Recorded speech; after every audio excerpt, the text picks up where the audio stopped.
नमस्कार, आप देख रहे हैं हेल्थ प्लस और मैं हूं आपके साथ परी शर्मा। हेल्थ प्लस में आज हमारे साथ जुड़े हैं डॉक्टर ओमराज शर्मा, जिनसे हम बात करेंगे आजकल के जो मौसम के अनुसार बीमारियां हो रही है, कैसे होती है ये बीमारियां और क्यों होती है, उनसे कैसे बचा जा सके, इसके बारे में हम बात करेंगे डॉक्टर ओमराज शर्मा से। डॉक्टर साहब, सबसे पहले तो आपका हेल्थ प्लस में स्वागत है। नमस्कार डॉक्टर साहब, सबसे पहले मैं आपसे ये जानना चाहूँगी कि आजकल जैसा मौसम चल रहा है, इस मौसम में किस तरह की बीमारियां पनपती हैं? ज़्यादातर तो ये, जैसे अगर हम आयुर्वेद के इससे इसका विश्लेषण करें तो उत्तर भारत का जो क्षेत्र होता है या जो दक्षिण को छोड़ के बाकी जो भारत के जो शेष हिस्सा है उसमें इसको ऋतुओं में बांट दिया गया है। इसमें 6 ऋतु होती हैं। जैसे हमारे अगर हम लोग देखें तो 2-2 महीने की एक ऋतु जो है उस तरह से बनाई जाती है और उसी तरह से उसके ऊपर मौसम का प्रभाव रहता है हर व्यक्ति के ऊपर। और यहाँ का जो सीज़न में जो चेंज आती है, जो वातावरण में चेंज आती है, उसके अनुरूप बीमारी यहाँ पे हो जाती है। मुख्यतः 2-3 तरह की बीमारियाँ जो हैं इस मौसम में होती हैं। सबसे पहले तो जबकि नवंबर और दिसंबर को लेके मिड नवंबर से लेके मिड जनवरी तक जो है वो हेमंत ऋतु माना जाता है, और मिड जनवरी से लेके जो है वो मार्च मिड तक जो है वो शिशिर ऋतु माना जाता है। लेकिन दोनों ऋतुओं में बहुत ज़्यादा अंतर नहीं होता।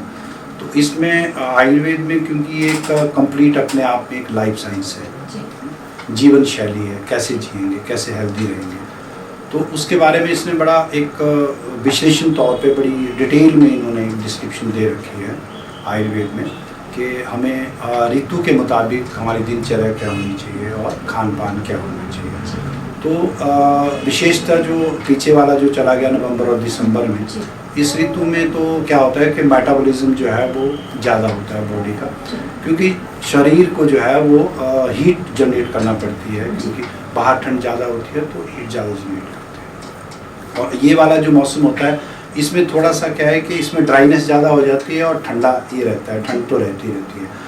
तो अभी जो इस मौसम में क्या रहेगा कि अगर आप सही ढंग से अपने आप को पैक नहीं करेंगे, अच्छे कपड़े नहीं पहनेंगे, गर्म कपड़े नहीं पहनेंगे, तो मौसम में जो वेरिएशन हो रही है, जो ठंड की वेरिएशन हो रही है, ठंड ज़्यादा बढ़ रही है, उससे ज़्यादातर जो है वो प्रतिशाय, जिसको आप कॉमन कोल्ड कह सकते हैं, खांसी, गले की शिकायत, टॉन्सिलाइटिस, ब्रोंकाइटिस, अस्थमा, तो इस तरह के जो रोग हैं वो इस मौसम में ज़्यादा देखने को मिलते हैं। इसके साथ साथ जो एक विशेष जो बात पिछले कुछ समय से देखने में आ रही है, वैसे तो आयुर्वेद में बिल्कुल ही वर्णित है, लेकिन जो विशेष बात देखने में आ रही है कि जठराग्नि जो है, मतलब जिसको मेटाबॉलिक कहते हैं, मेटाबॉलिज्म कहते हैं, वो हर व्यक्ति का इस सीज़न में, इस ऋतु में वो बढ़ा होता है। जठराग्नि जो है वो तीव्र होती है, यानी कि जो आप खाओगे डाइजेस्ट हो जाएगा। लेकिन लोग उसी तरह से क्या करते हैं कि इस मौसम में उनकी आदत ये हो जाती है कि शाम जो है वो जल्दी हो जाती है, ठंड हो जाती है तो अंदर बैठ जाते हैं, बाहर निकलते नहीं।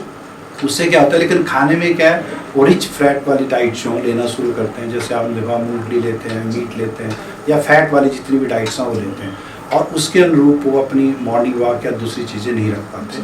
और उससे क्या होता है कि शरीर को ठंड से बचने के लिए वो जठराग्नि जो है उसको प्रोटेक्ट करना पड़ता है, अपनी बॉडी को बचाने के लिए हीट प्रोड्यूस करेगा। तो उसमें क्या होता है कि जब खाना खाते हैं तो प्रॉपर्ली डाइजेस्ट नहीं होता। जो पिछले 3-4 महीनों में हमने जनरल अपने रूटीन में अपने हॉस्पिटल में जो यहाँ देखा, उसमें देखा कि ज़्यादातर लोगों को ये शिकायत थी कि खाना खाया लेकिन डाइजेस्ट नहीं हो रहा है, और एकदम पेट फुला फुला सा है, भूख लग नहीं रही है, और कंस्टिपेशन हो रही है।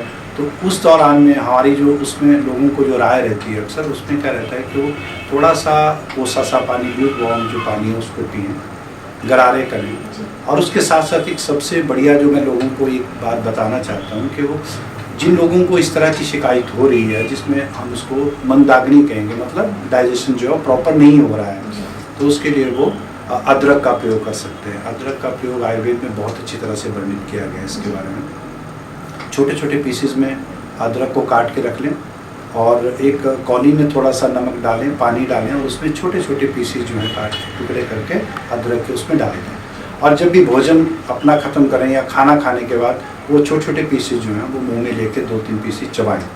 उससे एक नेचुरल एंजाइम उससे निकलेगा, और जो भी आपने खाना खाया वो डाइजेस्ट होगा। डॉक्टर साहब, मैं आपसे यहाँ पे एक चीज़ जानना चाहूँगी। डाइजेशन की बात हो रही है, तो एक चीज़ जो होती है कि इंसान जब खाना खाता है उसको एक खट्टा पानी चलता है, वो खट्टा पानी उसके लक्षण क्या होते हैं, मतलब कैसे पता चलता हाँ। कि क्या चीज़ है ये? बिल्कुल ठीक, क्योंकि इसी से रिलेटेड आपसे बात कर रहा था जी। कि जब मंदाग्नि हो जाएगी तो जी। प्रॉपर्ली डाइजेस्ट नहीं होगा, नहीं। खाना जो है वो पेट में वैसा ही पड़ा रहेगा, और उससे क्या है कि उसको अम्लपित्त उसको कहते हैं हम लोग, हाइपर एसिडिटी, तो एक जलन की शिकायत होना शुरू होगी। उसी के लिए मैं जो बता रहा था कि एक सिंपल और घरेलू जो सबसे बढ़िया चीज़ है कि खाना खाने के बाद 2-3 पीसेस वो लेके, छोटे छोटे टुकड़े लेके काट के अदरक को उस पर रखें, खाना खाने के बाद नमक में डिप करें, थोड़ा नमक डालें, पानी डालें और कौली में उसको रख लें, और जब खाना खा बैठे तो उसके बाद 2-3 पीस मुंह में रख लें। और मुंह में रखने से उनको सबसे बड़ा फायदा होगा कि मैंने जैसे बताया कि उसमें एक तो एंजाइम होता है, और दूसरा क्या है कि अदरक को आयुर्वेद में ये कहा गया है कि वो एक तो अम्लपित्त नाशक है, मतलब आपको जलन नहीं होने देगा, और दूसरा सबसे डाइजेस्टिव है। खाना खाने के बाद जो भी आप खाओगे तो एकदम से खाना डाइजेस्ट हो जाएगा। इसके विपरीत एक और स्थिति होती है कि आदमी को भूख ही नहीं लग रही है इस मौसम में, इसका मतलब है कि उसकी अग्नि जो है मंद है, डाइजेशन पावर कम हो गया। हालांकि मेटाबॉलिक रेट ज़्यादा होता है, लेकिन उसके बावजूद भी अग्नि भी प्रदीप्त होती है, लेकिन वो बॉडी की प्रोटेक्शन में लगी होती है।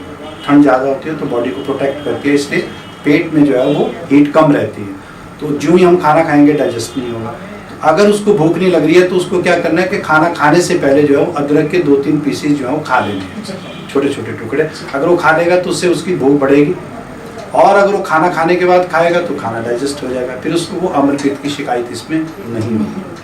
और जो दूसरा विशेष रोग इसमें देखने को मिलता है वो एक आम सा होता है कि लोगों को गले की शिकायत होगी, खांसी हो गया, जुकाम हो गया, जोड़ों में दर्द होगी, तो इस ऋतु में ज़्यादातर जैसे मैंने कहा अदरक का सेवन, लहसुन का सेवन, काली मिर्च का सेवन, और एक मैं आपको और इसमें एक ऐड करना चाहता हूँ कि अभी हमारे यहाँ पे बहुत पहले ये प्रथा थी, अगर आप साउथ में जाओगे तो एक प्रथा है कि उन्होंने हर पानी में जो है वो अजवाइन बॉयल करके रखी हुई है, सौंफ का पानी बनाया हुआ है, तो वो लोग अक्सर उसको इस्तेमाल करते हैं। उसके पीछे ये लॉजिक है कि वो लोगों में ये आदत वर्क कर रहे हैं वहाँ पे कि सब लोग जो हैं उस पानी को पिएं। तो जुकाम के लिए जो जैसे आजकल कॉमन कोल्ड जो देखा जा रहा है या हो जाता है ठंड के मौसम में, थोड़ी आम सी स्थिति है कि होगा, खांसी भी होगी। आयुर्वेद में जो हम लोग वैसे तो बहुत सी दवाएं हैं, आप कफ सिरप ले सकते हैं, दूसरी एंटी कोल्ड की मेडिसिन ले सकते हैं, लेकिन हम जो यहाँ रोज़ प्रैक्टिस में लाते हैं उसमें हम 2-3 चीज़ों का इस्तेमाल करते हैं। हमारे यहाँ पे जो औषध दी जाती है लोगों को, उसमें हमने देखा कि 3-4 दिन में रोगी जो हैं वो ठीक हो जाते हैं, और उसके साथ एक सिंपल सी हर आदमी उसको इस्तेमाल कर सकता है। आप सीतोपलादी चूर्ण ले सकते हैं, आप तारिस आदि चूर्ण ले सकते हैं, एक बड़ी कॉमन सी चीज़ है, उसको शहद के साथ प्रयोग किया जा सकता है। और गरारे और सूप का बहुत ज़्यादा महत्व है। अगर सर्दियों के दिनों में अगर आप सूप पिएंगे तो आपको जुकाम से बचा जा सकता है। डॉक्टर साहब, एक मैंने देखा है ज़्यादातर महिलाओं में होता है, तो महिला में एक रोग होता है गठिया। हाँ। वो गठिया कैसे होता है, वो गठिया, और उसके लक्षण कैसे पता लगता है कि गठिया है? एक्चुअली में जिसको हम लोग आम भाषा में यहाँ गठिया कहते हैं, तो कुछ लोग गाउटी अर्थराइटिस को गठिया कहते हैं। एक्चुअली में जोड़ों की जो भी दर्द है उसको आम भाषा में लोग गठिया एक ही सेंस में बात करते हैं, जो आम लोग जानते हैं। वस्तुतः ये जो अर्थराइटिस है ये बहुत अलग अलग किस्म का अर्थराइटिस होता है। आप जैसे देखिए कि अगर गाउटी अर्थराइटिस होता है, रूमेटिक अर्थराइटिस होता है, ऑस्टियोआर्थराइटिस होता है, उसके बाद ट्यूबुकुलर अर्थराइटिस होता है, तो ये अलग कई प्रकार के अर्थराइटिस हैं। ज़्यादातर मुख्यतः हम लोग जिनकी बात करते हैं उसमें रूमेटॉइड अर्थराइटिस और गाउटी अर्थराइटिस पे बात की जाती है। गाउटी अर्थराइटिस को व्यक्ति विशेष जो है वो कहते हैं कि गठिया हो गया, तो उसमें क्या है कि ये लेकिन दोनों के लक्षण अलग हैं, चिकित्सा इनकी दोनों के अलग है। गठिया वो इसलिए कहते हैं कि हमारे खासकर मंडी में अगर आप भोजन व्यवस्था देखें तो हमारी जो धाम होती है यहाँ पे जो हम लोग खाना खाते हैं उसमें आप ये देखोगे कि सबसे ज़्यादा खपत जो है वो माह की दाल की जो है वो मंडी में होती है, क्योंकि यहाँ पे सेपो बड़ी बनाई जाती है। तो इस तरह से ये पहले से भी प्रचलन था, लेकिन उस वक्त लोगों की पाचन शक्ति ठीक थी, वो लोग काम करते थे। लेकिन आजकल धीरे धीरे ये गाउटी अर्थराइटिस की जो समस्या है ये बढ़ती जा रही है। इसको बात रक्त भी कहा जाता है। एलोपैथिक में भी इसका ट्रीटमेंट है, आयुर्वेद में भी इसका ट्रीटमेंट है, तो दोनों तरह से ट्रीटमेंट किया जा सकता है। और जो सबसे विशेष बात इसमें देखने के लिए है वो हम लोग गिलोय का प्रयोग इसमें ज़्यादा करते हैं। हम लोग जानते हैं गिलोय गुरुची के नाम से जाने जाती है। अब लोगों में अवेयरनेस आ गई है तो लोग उसका इस्तेमाल करते हैं, और ये भी सिद्ध हो चुका है। इट्स एविडेंस बेस्ड चीज़ है, क्योंकि हम लोग अनुसंधान प्रक्रिया में हैं, अनुसंधान संस्थान में हैं, तो हमने ये देखा है कि अगर गिलोय का नियमित प्रयोग किया जाए तो और रोगों में तो लाभ करती है, लेकिन अगर गाउटी अर्थराइटिस में गाउट में उसका प्रयोग किया जाए तो बहुत लाभप्रद है। डॉक्टर साहब, मैं आपको यहाँ पे रुकना चाहूंगी क्योंकि वक्त तो चला है एक छोटे से ब्रेक का। ब्रेक के उस पार भी हेल्थ प्लस में हमारी बातचीत जारी है।